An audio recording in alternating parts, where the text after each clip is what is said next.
మేము మీకు చెప్తున్నాం ఈ 5 సంవత్సరాలు ఖచ్చితంగా ప్రజల పక్షాన పోరాడతాం, మా గలం ఎత్తుతాం.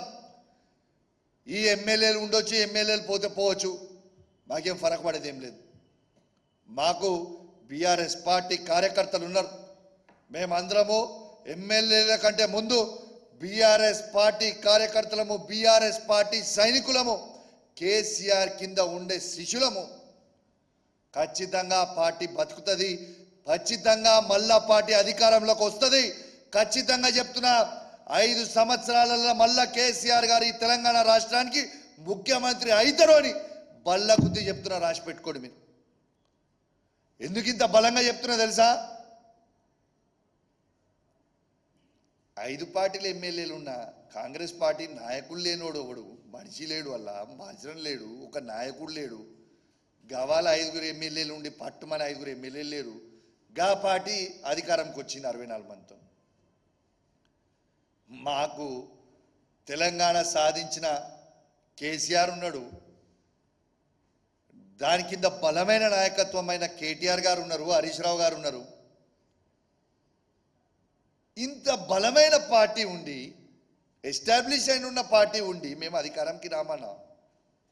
ఇంత అభివృద్ధి చేసినాం, ఎంత అభివృద్ధి చేసినాం బాస్. ఇలా మొత్తం తెలంగాణ రాష్ట్రంలో కేసీఆర్ గారు అభివృద్ధి చేయలేదని చెప్పే దమ్ము ధైర్యం ఏమనుకని ఉందా?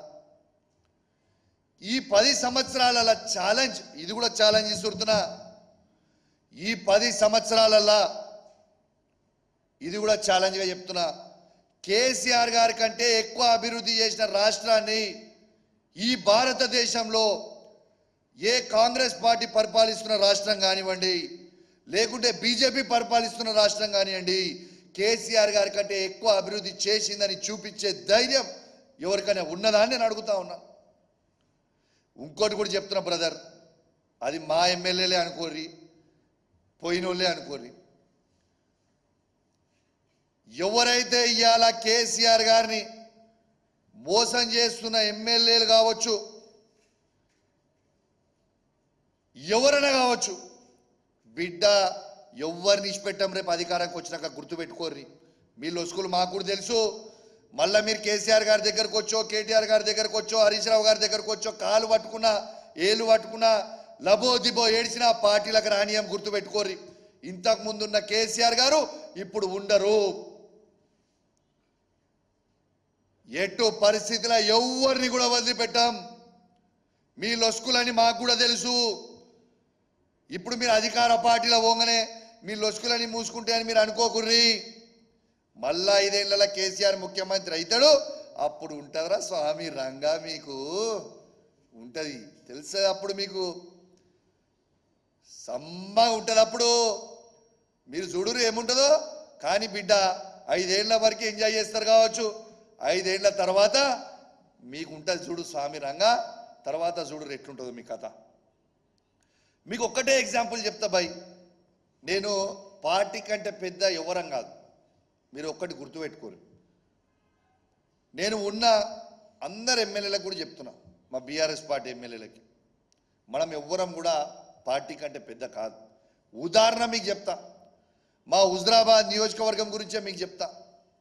ఇలా హుజరాబాద్ నియోజకవర్గంలో ఆనాడు టీఆర్ఎస్, బీఆర్ఎస్, ఆ రోజు టీఆర్ఎస్ ఉన్న పార్టీలో ఈటల రాజేందర్ గారు నంబర్ 2గా, కేసీఆర్ గారి కుటుంబం తర్వాత నంబర్ 2గా వివరించిండు. పార్టీ ఇచ్చిపెట్టిపోయిండు హుజరాబాద్ నియోజకవర్గంలో. ఇలా పార్టీ ఇచ్చిపెట్టి పోతే పార్టీ బతకలేదా? ఇలా తిరిగి మళ్ళా బీఆర్ఎస్ పార్టీ జెండా ఎగిరేలేదా?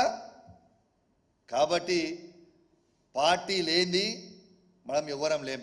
మనకు మనం ఎక్కువ ఊహించుకుంటే బొక్క బోర్ల పడతాం, గుర్తుపెట్టుకోరు.